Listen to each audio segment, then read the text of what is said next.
ہم بات کرتے ہیں انشاءاللہ کہ گناہوں کے جو ہے وہ اثرات کیا ہیں انسان کی زندگی میں، اور کیوں انہیں چھوڑنا چاہیے اور کیوں ہمیں موٹیویٹڈ رہنا چاہیے انشاءاللہ کہ گناہوں سے بندہ دور رہے۔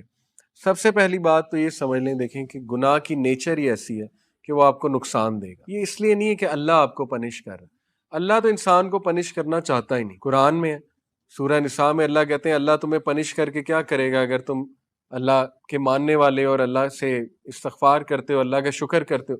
اصل میں تو انسان خود پنش کرتا ہے اپنے آپ کو۔ تو جس طرح ایک ریڈیو ایکٹیو مٹیریل نقصان دہ ہے، اس کے قریب آپ جائیں گے آپ کو کینسر ہو جائے گا گاما ریز کی وجہ سے، اسی طرح گناہ ہے، آپ اس کے قریب جائیں گے، ہو ہی نہیں سکتا آپ کو نقصان نہ ہو، نقصان آئے گا ہی آئے گا، تو وہ ہم خود اپنا نقصان کر رہے ہیں، ٹھیک ہے۔ تو اس کے اثرات کیا ہیں؟ سم of the consequences of sun, ابن القیم کی کتاب سے اخذ شدہ ہیں یہ کانسیکوینسز، 9-10 کانسیکوینسز انہوں نے بتائے ہیں۔ یہ اس لیے ہے کیونکہ نفسیاتی طور پہ ہمیں جب ایک چیز کے اثرات پتہ لگ جائیں، کانسیکوینسز، تو موٹیویشن آ جاتی ہے اس سے بچنے کی، اس لیے بتا رہا ہوں، ٹھیک ہے۔ پہلی چیز ہے جی کہ نالج سے ڈپرائیو ہو جانا، جتنا بھی آپ کو علم تھا جو بھی تھا اس سے ڈپرائیو ہو جاتا ہے انسان، کیونکہ نالج لائٹ ہے، نور ہے، گناہ جو ہے وہ نور کو لے لیتا ہے۔ اور یہ اکثر اسلاف جب ان کے پاس کوئی شکایت کرتا تھا آ کے کہ میری میموری ویک ہو گئی ہے، یا مجھے کچھ چیز یاد تھی، قرآن کا کچھ پورشن یاد تھا وہ بھول گیا ہے، تو وہ اکثر انہیں یہی ایڈوائز کرتے تھے کہ آپ استغفار کریں، کیونکہ گناہوں کی وجہ سے یہ چیزیں بھول جاتی ہیں، ٹھیک ہے۔ تو یہ ایک بہت بڑا اثر ہے۔ اللہ معاف کرے کسی نے قرآن حفظ کیا ہوا ہے اور بالکل نکل گیا ہے دل سے، تو یہ ایک فکر کرنے والی بات ہے، اور اس کو کوشش کرنی چاہیے اس کو واپس لائے، اور اپنے گناہوں کو بھی ظاہر ہے ان سے توبہ کرے۔ دوسری چیز، رزق کا چھن جانا۔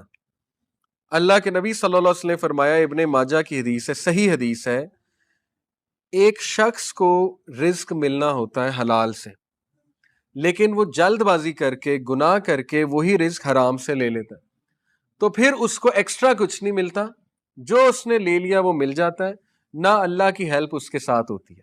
اور یہ جو حدیث ہے جو میں ابھی سنانے لگا ہوں، یہ کیا ہے؟ A man is deprived of provision because of the sins that he commits۔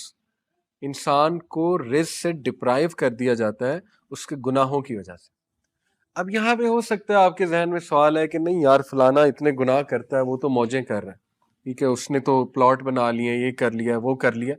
تو دیکھیں رزق 4 طرح کا ہوتا ہے: financial wealth, emotional wealth, social wealth, time wealth.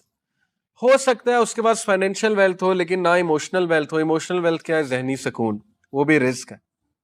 غنا، ٹھیک ہے، دل میں ایک سیٹسفیکشن۔ اسی طرح ایموشنل ویلتھ میں ہے جذبات پہ کنٹرول، اینگر مینجمنٹ اچھی، اخلاق اچھا، یہ ایموشنل ویلتھ ہے۔ ہو سکتا ہے وہ بندہ اس سے محروم ہو۔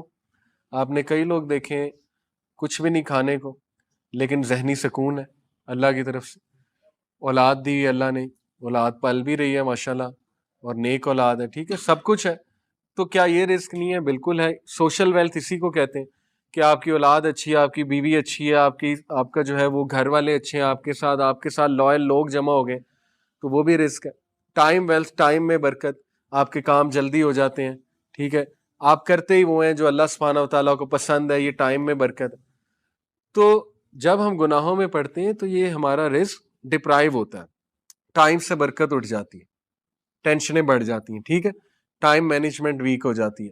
نمبر 2، آپ دیکھیں نا گناہوں میں وقت کتنا ضائع ہوتا ہے۔ اللہ معاف کرے اگر ایک گناہ عادت بن چکی ہے، 4 گھنٹے 3 گھنٹے لوگ اس میں پڑے رہتے ہیں، ٹھیک ہے، اور وہ ضائع ہو رہا ہے وقت۔ سوچیں کتنا وقت ہم جوانی کا ضائع کر دیتے ہیں، ٹھیک ہے، ان چیزوں میں، اللہ معاف کرے۔